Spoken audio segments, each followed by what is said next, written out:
¿Desde cuándo está enfermo? ¿Qué tuvo? Fiebre, tos. ¿Tiene alergia? Así de rápido. ¿Tiene alergia? ¿A qué tiene alergia? ¿Qué medicamentos utiliza? ¿Utiliza algún medicamento? ¿Es previamente sano, previamente enfermo? ¿Tiene alguna enfermedad de base? Padecimientos, por eso a eso se refiere lo de padecimientos del paciente. Último alimento, ¿por qué es importante? Porque si la mamá les dice, mamá, ¿cuándo fue la última vez que tomó algo, comió su niño? Es decir, veo su lactante, lleva 3 horas sin comer nada. Si está inconsciente, ¿a qué se deberá su inconsciencia? Hipoglucemia, entonces eso me ayuda. Otra cosa más, mamá, ¿cuándo fue la última vez que comió? Estaba tomando leche y de pronto vomitó y empezó a tener dificultad respiratoria. ¿Qué le pasó? Se rompapió. Entonces eso es importante del último alimento. Y finalmente, acontecimientos alrededor de la enfermedad. ¿Qué pasó con su niño? ¿Qué estaba haciendo momentos antes de que aparezca todo eso? Esa es una historia clínica rápida y completa y detallada. Es todo lo que necesito saber para al final determinar la causa del problema del niño, ¿ya? Y después hacen el examen físico completo. Como saben hacerlo, desde la cabeza hasta la punta de los pies. Ya ahí hacen como habitualmente están acostumbrados a hacer un examen físico, ¿verdad? En este examen físico vamos a valorar lo que es la gravedad de la lesión, ¿no? Entonces nos vamos a enfocar en esos sitios de gravedad, como por ejemplo en una dificultad respiratoria vamos a evaluar lo que es la boca, la nariz, los pulmones, ¿no? Después tenemos lo que es la sospecha de insuficiencias, la sospecha de insuficiencia cardíaca o arritmias. En caso de traumatismo también hay que evaluar lo que es el abdomen o la espalda. Luego tenemos la tercera parte, que es la evaluación continua de la evaluación secundaria, que sería el TEP, después el enfoque del ABCDE, la evaluación primaria con mediciones repetidas de lo que son los signos vitales, ¿no? Y después evaluar los hallazgos fisiológicos y anatómicos anómalos, después una revisión de la eficacia de las intervenciones de tratamiento. Esto va a ser de una manera cíclica. Y para terminar tenemos lo que son las evaluaciones diagnósticas. Esto es un apoyo para poder, en el transcurso, ¿no? No siempre se va a realizar esto al final de la primera evaluación o en el inicio de la evaluación secundaria. Esto se puede realizar en el momento que se requiera, el paciente, ¿no? Entonces aquí tenemos una lista de las cuales nos vamos a apoyar: la gasometría arterial, la gasometría venosa, la gasometría capilar, la concentración de hemoglobina, después la saturación de oxígeno venoso central, el lactato arterial, la monitorización de la presión venosa central, monitorización de la presión. Todo lo que se requiera para el paciente, ¿no es cierto? Es al final, o como dice, depende de la premura, podamos pedir antes algún momento, ¿ya? Bien. Ok, esto, doctorita, lo tienes que hacer más claro, conciso y concreto. Entonces, hasta aquí vamos a resumir. Todo lo que hemos visto hasta ahora es la evaluación, ¿sí? Los han visto una evaluación inicial, que es con el triángulo de evaluación pediátrica, 10 segundos. En 10 segundos tendrían que saber dónde está el problema del niño. Una vez que han hecho la evaluación inicial, ya lo agarran al niño en la camilla y lo empiezan a revisar con el ABCD, que es la evaluación primaria. Y en el ABCD se van a identificar más cosas todavía. Terminan la evaluación primaria y ya hacen la evaluación secundaria con el sample y el examen físico completo. Y finalmente hacen toda la solicitud de exámenes como concepto de la dificultad respiratoria, el estado anormal, de la frecuencia respiratoria y también del esfuerzo que tiene. Es importante saber esto, ya que una dificultad respiratoria nos va a llevar en los niños a una insuficiencia respiratoria y rápidamente hacia un paro cardíaco. Entonces es muy importante saber identificarlos y tratarlos. Así que tenemos que recordar nosotros como médicos, futuros médicos, que hay que saber detectar inmediatamente la insuficiencia y la dificultad respiratoria, ya que si nosotros sabemos detectar y tratar, vamos a tener mayor probabilidad de que un desenlace sea más favorable. Ahora, los aspectos asociados a los problemas respiratorios. Respecto a la fisiología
haber unos factores que van a estar asociados a los mismos.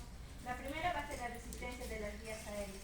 Nosotros sabemos que por física, mientras más grande sea el tubo y más pequeño, va a tener una menor resistencia el que es más amplio y menor resistencia el que es más pequeño. Entonces esto igual va a influir, por ejemplo, cuando va a tener un edema o cuando va a tener un ataque de asma, ¿verdad?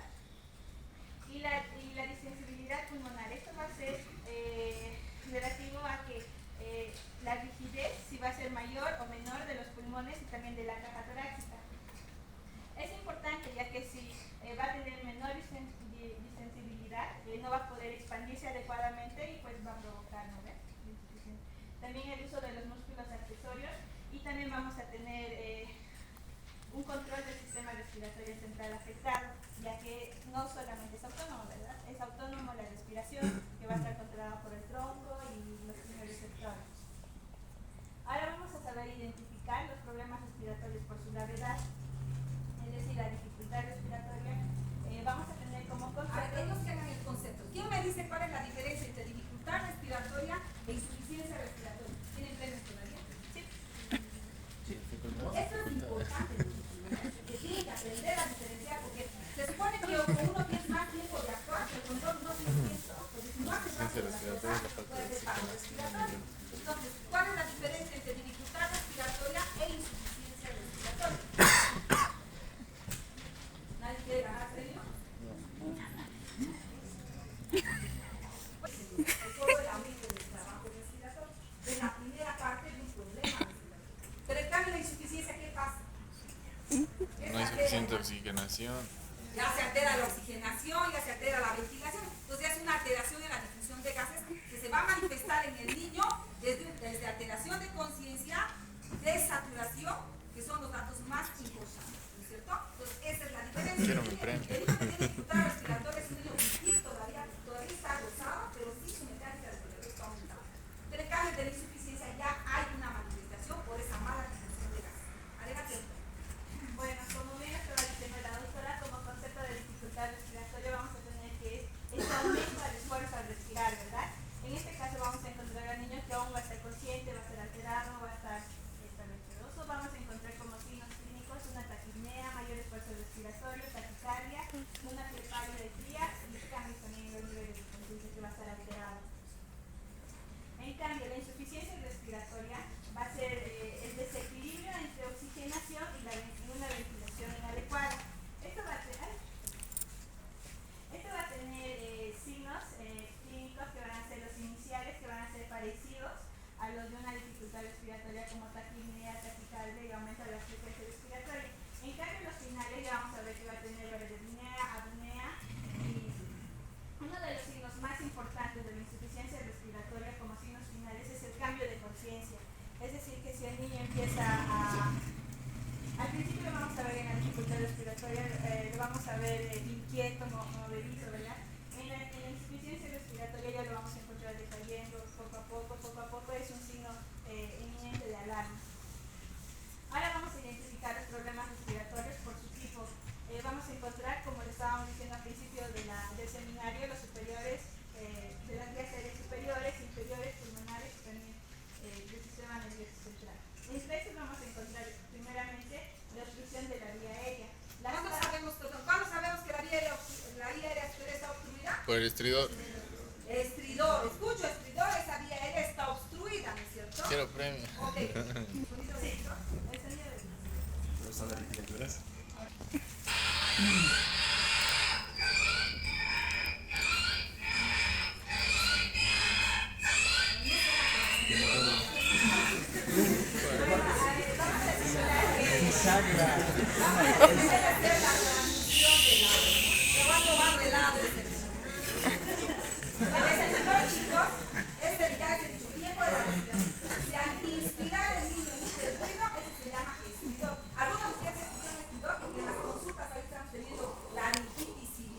Sí, está fuerte. Al inspirar. ¿Alguien ha escuchado un estridor? Sí. ¿No escuchas? No, ese es el estridor. Al inspirar. Ya, ahora vamos a hacerlo rápido. Y ellos van a construir las cosas. Ya hemos dicho, estridor sinónimo de obstrucción de vía aérea superior.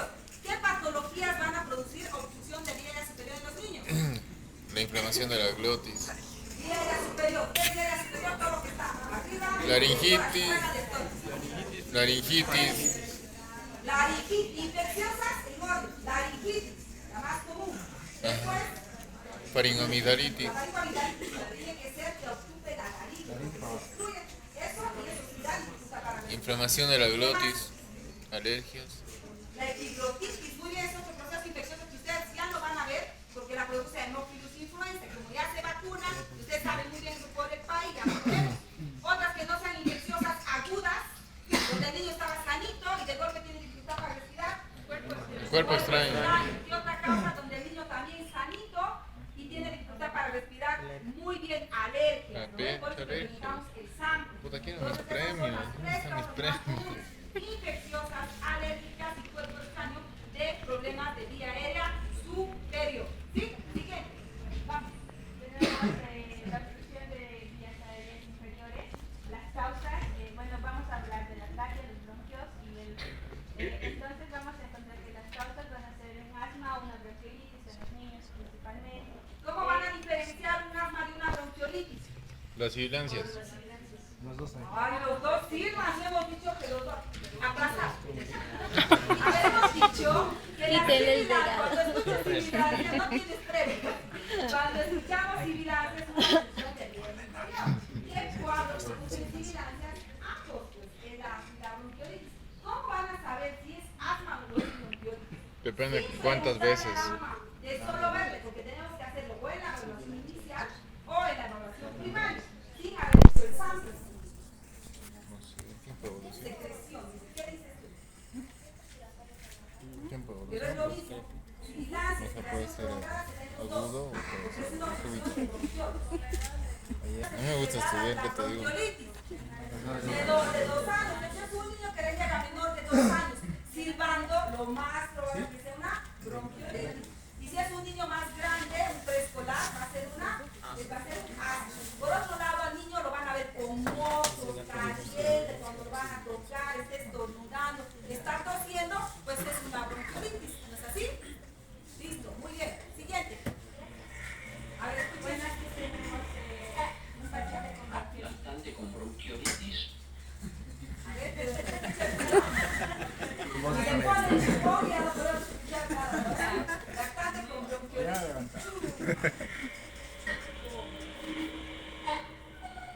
Lactante con bronquiolitis.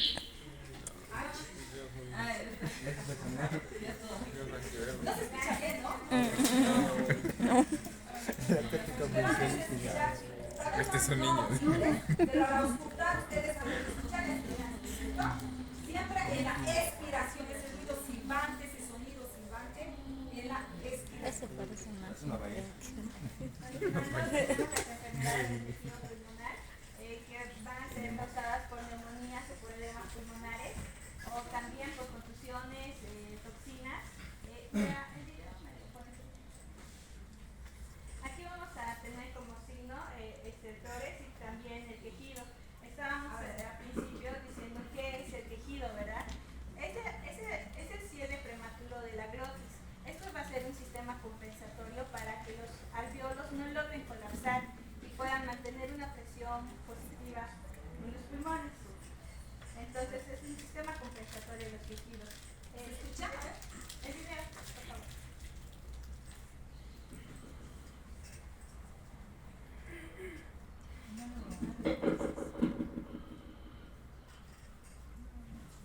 Ahí, escuchen.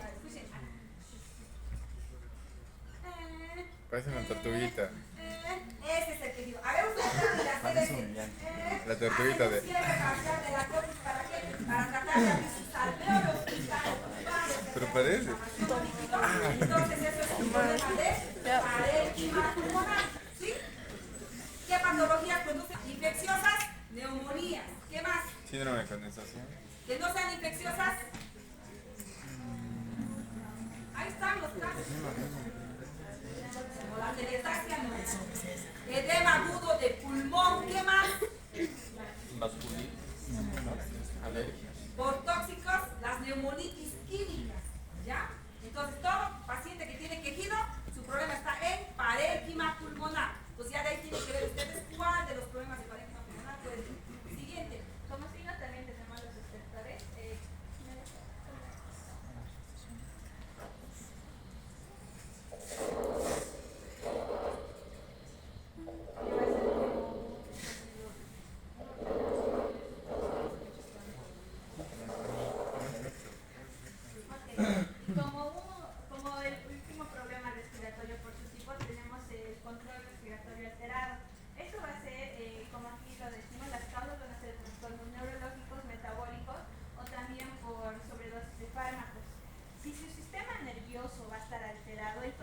tipo de respiraciones vamos a encontrar.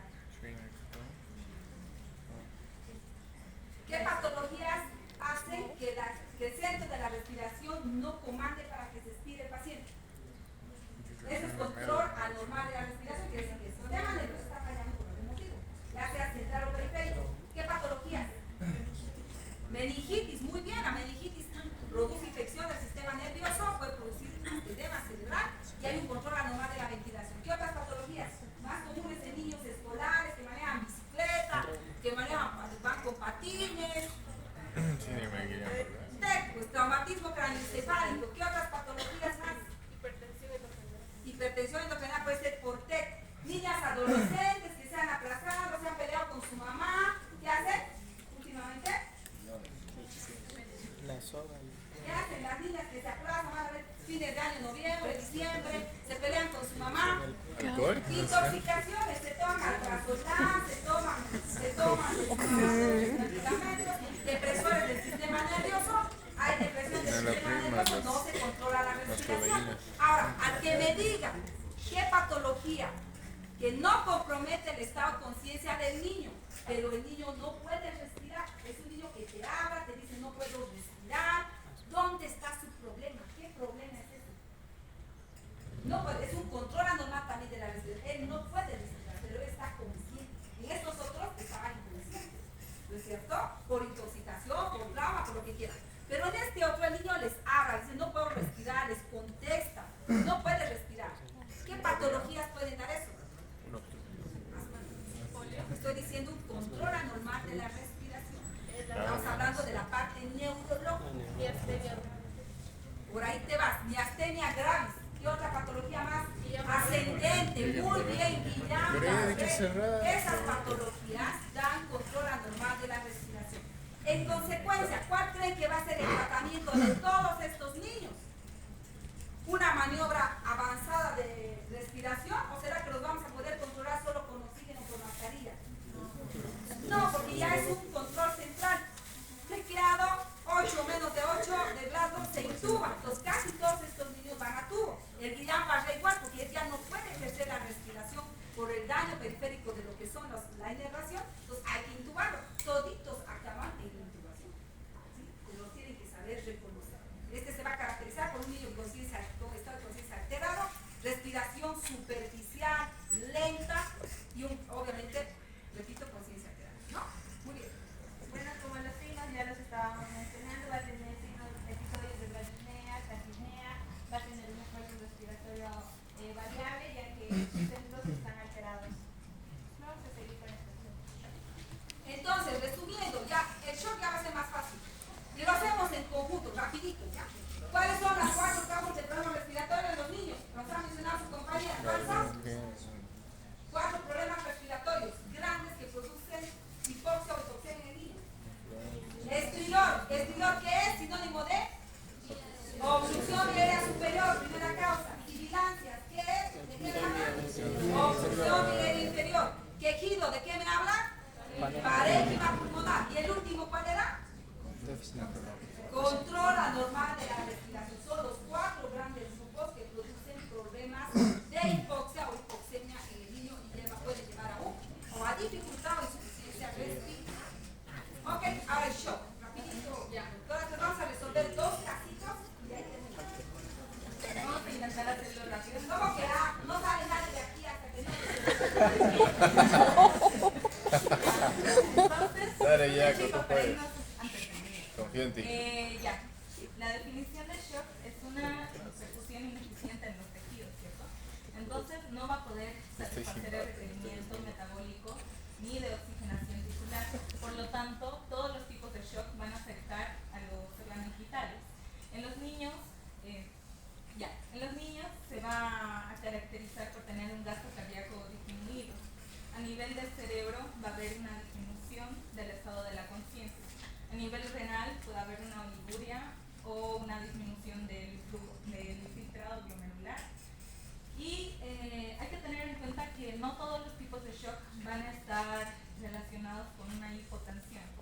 Entonces, las causas más frecuentes de shock van a ser por el volumen sanguíneo, por la distribución inadecuada, por una mala contractibilidad cardíaca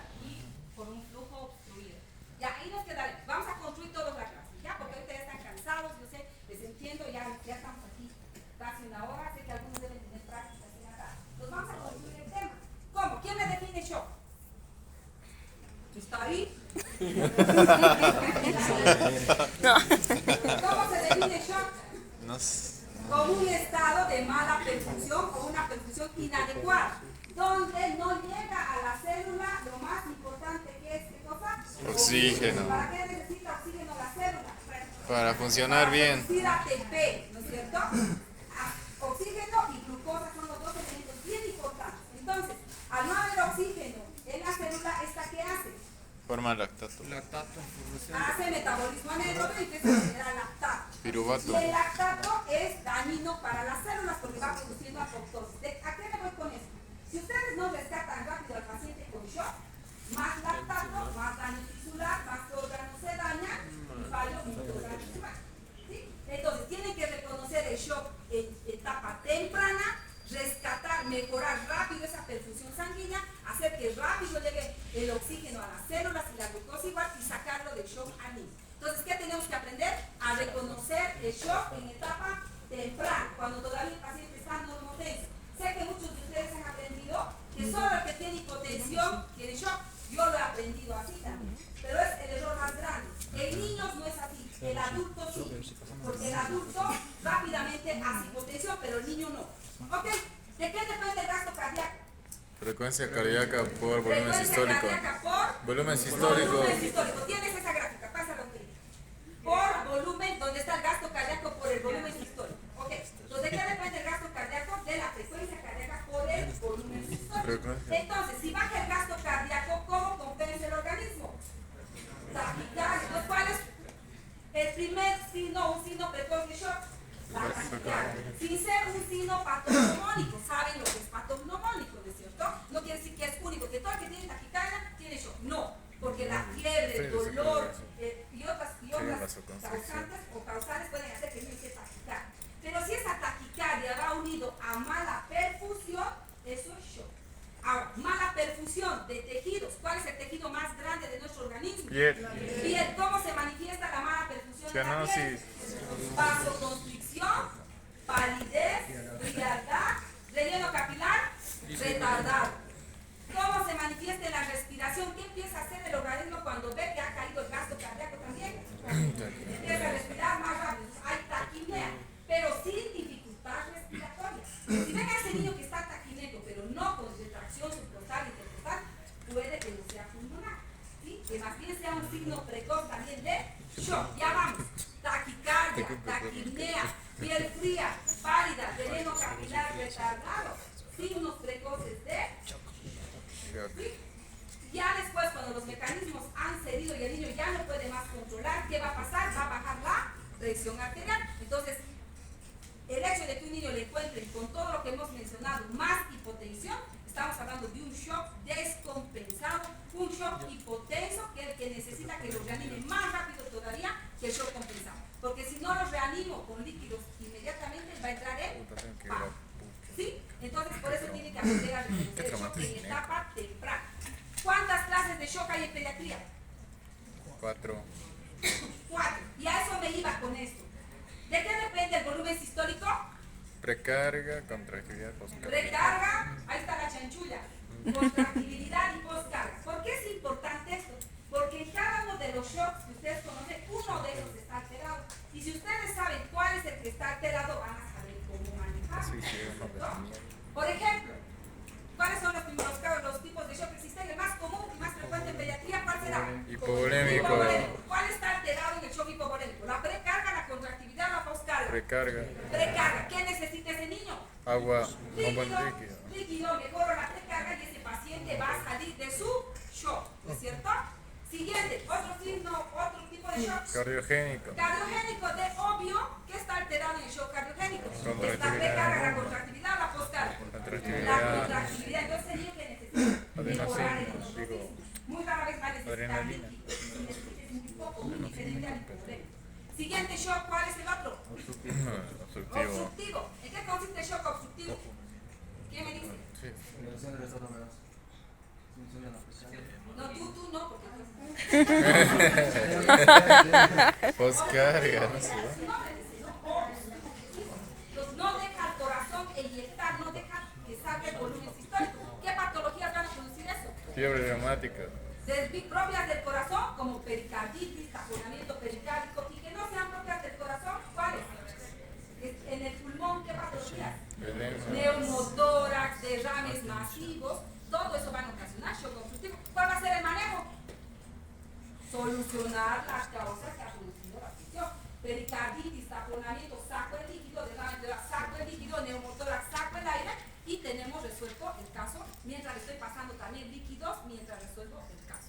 ¿Ok? Siguiente, ¿cuál es el otro tipo de shock? Distributivo. ¿Y en el distributivo cuáles están? ¿Cuáles están? Anafiláctico. ¿Cuál más? Séptico y neurogénico. Muy bien. En el neurogénico, ¿cuál está alterado? De la precarga, la contractilidad y poscarga. Los tres, creo. ¿Qué es la poscarga? La precarga ya está. ¿Qué pasa? Pues toca, oye. ¿Qué pasa? Pues ya. El volumen Pensé que éramos amigos. ¿cierto? Me ¿Qué es la equivoqué. poscarga? ¿Cómo que? Es esa resistencia que se ofrece al corazón a inyectar indiscriminadamente. Entonces, cuando hablamos de shock neurogénico, ¿qué está alterado? La poscarga, porque ha perdido el tono. Acuérdense, ¿no es cierto? El shock neurogénico es por una pérdida del tono simpático, domina el parasimpático y hay bradicardia y vasodilatación. Entonces, ¿qué está alterado ahí? La poscarga. Aparte del líquido, ¿qué vaya a necesitar? Adrenalina. Un vasoconstrictor. ¿Sí? En el shock Difepridina. séptico, ¿qué está alterado? Todo. ¿Por qué? Primero, le falta líquido, la precarga, porque se fuga. Segundo, el corazón está afectado por toda la cascada inflamatoria. Factores de necrosis tumoral, inotrópico, negativo. Y la poscarga también está alterada porque está de vasodilatación en la primera etapa. Y en la segunda, vasoconstricción. Entonces, las tres cosas están alteradas en el shock séptico. ¿Qué tengo que manejar? Shock séptico. Primero líquido, después mejoro la contractilidad, no mejora, me voy con la poscarga.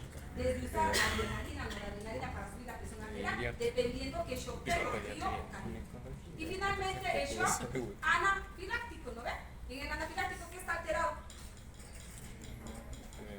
¿Qué pasa en el anafiláctico? Vasoconstricción. También la poscarga, acuérdense, en un estado de vasodilatación, aparte de haber la respuesta, puede haber desde edema de glotis, sibilancias por el broncoespasmo y el shock mismo, ¿no es cierto? Entonces, igual ahí hay que manejar la presión arterial, los líquidos, broncodilatar y manejar sobre todo la presión arterial, o sea, la poscarga. ¿Ok? Entonces, esos son los tipos de shock que existen. Lo importante de aquí que usted tiene que salir reconociendo: dificultad respiratoria, insuficiencia respiratoria, shock compensado, shock descompensado, y qué lo causan, y qué, bueno, el manejo no hemos podido abordar porque es un poquito más largo, pero ya ustedes van a ir aprendiendo con cada tema cómo se maneja cada uno. ¿Sí? ¿No has entendido? Ya. No nos va a dar tiempo de hacer caso. Porque ya están. Ay, qué bien.